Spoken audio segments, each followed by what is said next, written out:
Thank you and welcome to the show this morning. The topic this morning is From Schools to Prisons, Breaking the Pipeline, Part 2. And we're fortunate to have with us to talk about From Schools to Prisons, Breaking the Pipeline, Ms. Rashida Fatuga and Ms. Sharice Hughes and Pastor KWalker.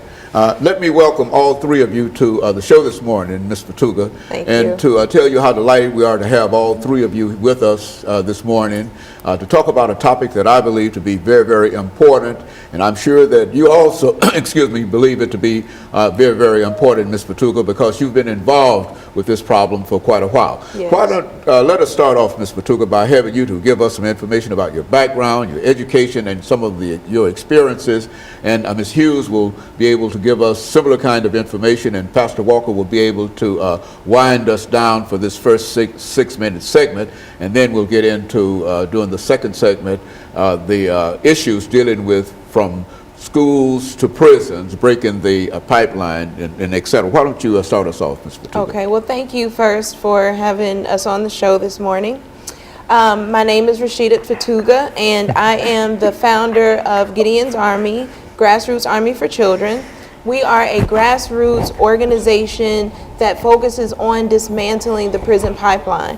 Grassroots meaning that we are people who are affected by this issue, who are advocating for change. I graduated from Vanderbilt University, Peabody College. My major is elementary education and child development. And I love Nashville so much that I decided to stay and really just give back to this city because I was given so much as a student in college. And so I stayed and became a school teacher at Metro Public Schools for 7 years. And then I left the school system and just started to really do a lot of research to understand a lot of the issues that I saw our kids having once they got out of elementary school and into middle school and high school. And I came to understand that there was a systemic issue that really needed to be addressed. Very good. Now, Ms. Hughes, what about you? Give us some information about your background, your education, and in a real sense, how you got to where we are now. Okay, well, my name is Ms. Hughes, and I'm part of Gideon's Army nonprofit program, and I deal with mostly the teens, and I do little events called Peace Project.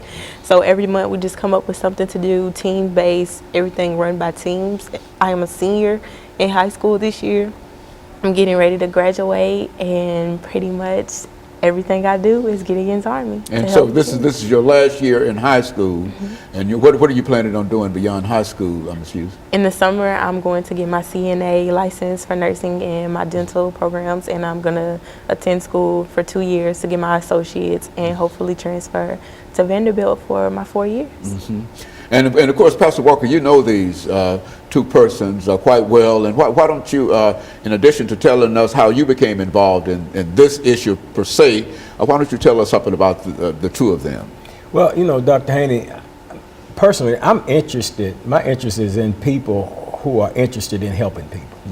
You know, that's the whole calling on my life. You know, I came from a background of drug addiction. Spent 17 plus years of my life in active drug addiction and the like.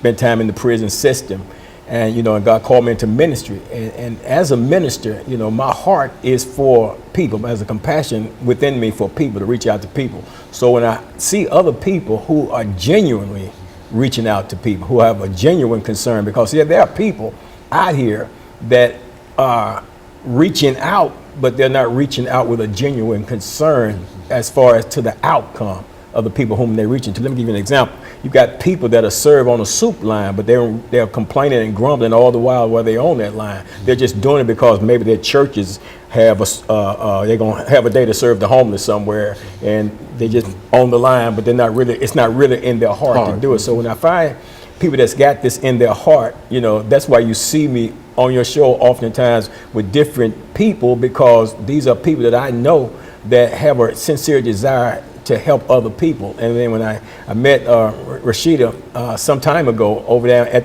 in the NAACP office over on Jefferson Street, and she began to talk to me at that time about some of the things that she was doing and some of the things that she was ready to do. She was explaining to me some things about Gideon's Army, and somehow we got disconnected for a period of time. And then I got an email about an event that she was having concerning the school to prison pipeline, and I immediately wrote that on my calendar, immediately responded to her email, guaranteed her that I would be there. Not only did I come, but I brought another one of my associate ministers with me from the church, had another one scheduled to come. So I'm genuinely concerned with what they're concerned about. Very good. And of course, we're going to take our first commercial break, and then we'll have Ms. Hughes